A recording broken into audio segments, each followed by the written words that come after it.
तो आज हम बात कर रहे हैं टेक्नोलॉजी की और खास तौर पर ये जो आर्टिफिशियल इंटेलिजेंस है एआई। हाँ, इसमें जो इतनी तेजी से तरक्की हो रही है। बिल्कुल। और हमारे पास जो जानकारी है वो ये दिखाती है कि इसका असर भारत की अर्थव्यवस्था पर, यहाँ के बिजनेस पर, शेयर बाजारों पर क्या हो सकता है। हाँ, और इसको लेकर ना मतलब कई तरह की बातें हैं।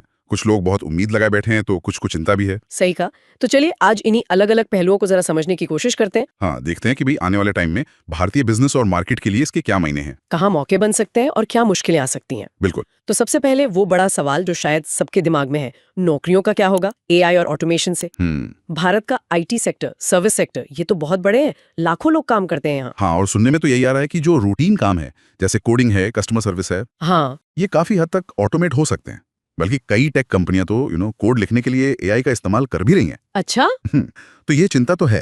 देखिए, अगर बड़े पैमाने पर नौकरियां जाती हैं, खासकर ऐसे सेक्टर्स में जहां दोहराव वाले काम ज्यादा हैं, तो लोगों की जो खरीदने की ताकत है, मतलब परचेसिंग पावर, उस पर तो सीधा असर पड़ेगा। हाँ, वो तो है। और जब लोग खर्च कम करेंगे तो कंपनियों की बिक्री गिरेगी, मुनाफा कम होगा और पूरी अर्थव्यवस्था की रफ्तार धीमी पड़ सकती है। लेकिन क्या इसका कोई दूसरा पहलू भी है? मतलब क्या नई नौकरियां भी बनेंगी? हाँ, ये एक तर्क हमेशा दिया जाता है कि नई टेक्नोलॉजी हमेशा नई तरह की नौकरियां भी लाती है। इतिहास देखें तो ऐसा हुआ भी है। ठीक है। पर इस बार जो अलग है वो है रफ्तार। बदलाव बहुत तेजी से हो रहा है। अच्छा, हाँ, तो सवाल ये है कि क्या लोग उतनी ही तेजी से नई स्किल सीख पाएंगे, खुद को ढाल पाएंगे। ये बड़ा सवाल है। बिल्कुल, मतलब नई भूमिकाएं आ सकती हैं, जैसे एआई सिस्टम को ट्रेन करने वाले या डेटा को संभालने वाले या एआई एथिक्स ऑफिसर। पर इसके लिए जो स्किल चाहिए वो भी कितने लोगों के पास है, ये देखना होगा। सही बात है। अच्छा, ये तो हुई नौकरियों की बात। अगर हम कंपनियों के नजरिए से देखें, बिजनेस के लिहाज से, क्या भारतीय कंपनियां तैयार हैं इस बदलाव के लिए? देखिए, यहाँ तस्वीर थोड़ी मिली जुली सी है। अच्छा। एक तरफ तो ये है कि एआई अपनाने से कंपनियों की प्रोडक्टिविटी, मतलब काम करने की क्षमता, वो जबरदस्त तरीके से बढ़ सकती है। हाँ, लागत कम हो सकती है। बिल्कुल, लागत कम होगी तो वो दुनिया भर में मुकाबला करने के लिए बेहतर स्थिति में होंगी। और कुछ एनालिसिस तो ये भी कहते हैं कि भारत की जो आईटी कंपनियां हैं वो अपने कम लागत वाले स्ट्रक्चर का फायदा उठाकर एआई सर्विसेज में ग्लोबल लीडर भी बन सकती हैं। ओके, ये तो पॉजिटिव साइड हुई। हाँ, लेकिन सिक्के का दूसरा पहलू भी है। वो क्या है? वो ये कि अगर नौकरियों में कमी की वजह से बाजार में डिमांड कम होती है जी। या ये बदलाव बहुत ही ज्यादा तेजी से आ जाता है, हम्म। तो कई कंपनियों के लिए, खासकर छोटी और मझोली कंपनियों के लिए, हम्म। टिके रहना बहुत मुश्किल हो सकता है। अच्छा, मतलब एसएमईज पर ज्यादा असर पड़ेगा। हाँ, क्योंकि बड़ी कंपनियां तो शायद निवेश कर लें, बदलाव का बोझ उठा लें, पर जो छोटी फर्में हैं, जो हमारी इकोनॉमी की रीढ़ है एक तरह से, सही बात है। उनके पास शायद एआई लगाने के लिए उतना भारी भरकम निवेश करने की क्षमता ना हो, तो उनके लिए एक बड़ी चुनौती है। तो एक तरफ एफिशिएंसी बढ़ाने का मौका, दूसरी तरफ डिमांड और सर्वाइवल का चैलेंज। तो फिर निवेशक कैसे देख रहे हैं इसे? शेयर बाजार पे क्या असर दिख सकता है, खासकर भारतीय बाजार पर? देखिए, बाजार तो हमेशा आगे की सोच कर चलता है ना, भविष्य की उम्मीदों पर। हाँ। तो अगर एआई को लेकर माहौल अच्छा बनता है, पॉजिटिव सेंटिमेंट रहता है और निवेशकों को लगता है कि भारतीय कंपनियां, खासकर टेक कंपनियां, इसका फायदा उठाएंगी, तो स्टॉक्स ऊपर जाएंगे। हाँ, तो आपको उन स्टॉक्स में तेजी देखने को मिल सकती है। निवेशक उन कंपनियों की तरफ जाएंगे जो एआई को अच्छे से अपना रही हैं। लेकिन अगर डर बढ़ गया तो, बेरोजगारी का, खपत कम होने का? तो फिर बाजार में गिरावट का डर भी उतना ही असली है। अगर चिंताएं हावी होती हैं तो बिकवाली आ सकती है।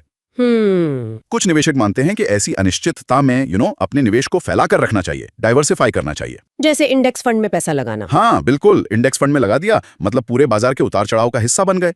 या फिर एक और स्ट्रैटेजी है कि जब बाजार गिरे तो अच्छे शेयर सस्ते में खरीद लिए जाएं, बाइंग द डिप जिसे कहते हैं। अच्छा। और एक बात और ध्यान रखने वाली है, हमारी भारतीय अर्थव्यवस्था सेवाओं पर, सर्विस सेक्टर पर काफी निर्भर है। हाँ, ये तो है। तो अगर रोजगार और मांग पर असर पड़ता है तो वो यहाँ शायद ज्यादा महसूस हो और उसका सीधा असर बाजार के मूड पर, सेंटिमेंट पर पड़ेगा। तो मतलब तस्वीर काफी उलझी हुई है। बिल्कुल। एक तरफ प्रोडक्टिविटी बढ़ाने का, ग्लोबल बनने का मौका, और दूसरी तरफ नौकरियां जाने का, घरेलू मांग घटने का खतरा। बिल्कुल।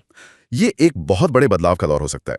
देखिए, एआई जैसी टेक्नोलॉजी विकास के नए रास्ते खोल सकती है, इसमें कोई शक नहीं। कंपनियां पहले से कहीं ज्यादा कुशल बन सकती हैं, लेकिन साथ ही ये समाज में और अर्थव्यवस्था में नई चुनौतियां भी खड़ी कर सकती हैं, जैसे इनकम इनइक्वालिटी, मतलब आय की असमानता का बढ़ना। हाँ, ये एक बड़ा रिस्क है। अगर तरक्की का फायदा कुछ ही लोगों या कंपनियों तक सिमट गया तो वो समाज के लिए ठीक नहीं होगा। तो फिर रास्ता क्या है? देखिए, सबसे जरूरी ये होगा कि देश, सरकारें, कंपनियां, ये सब मिलकर इस बदलाव को कैसे संभालते हैं। मतलब नीतियां कैसी बनती हैं? हाँ, क्या हम लोगों को नई स्किल सीखने में मदद करने के लिए सही कदम उठाते हैं? क्या कंपनियां एआई को सिर्फ मुनाफा कमाने के लिए नहीं बल्कि जिम्मेदारी से अपनाती हैं? इन्हीं सब बातों पर निर्भर करेगा कि भविष्य कैसा होगा। तो कुल मिलाकर आज की बातचीत से ये तो साफ है कि एआई और ये जो तकनीकी बदलाव है, ये भारत के आर्थिक भविष्य के लिए एक बहुत अहम मोड़ है। बिल्कुल, निर्णायक मोड़ कह सकते हैं। इसमें मौके भी बहुत हैं और चुनौतियां भी उतनी ही बड़ी हैं। बिजनेस और बाजार पर इसका क्या असर होगा, ये इस पर निर्भर करेगा कि हम सब मिलकर इन बदलावों को कितनी तेजी से और कितनी समझदारी से अपनाते हैं। हाँ, और एक सवाल जो शायद हम सबको सोचना चाहिए वो ये है कि इस लगातार बदलते माहौल में टिके रहने और कामयाब होने के लिए हमें मतलब व्यक्तिगत तौर पर और पेशेवर तौर पर खुद को कैसे तैयार करना होगा। ये सोचने वाली बात है। क्या हमारी आज की पढ़ाई लिखाई, ट्रेनिंग, ये सब भविष्य की जरूरतों के लिए काफी है, या हमें सीखने और बदलने के बिल्कुल नए तरीके खोजने होंगे? शायद इसी सवाल के जवाब में आगे का रास्ता छिपा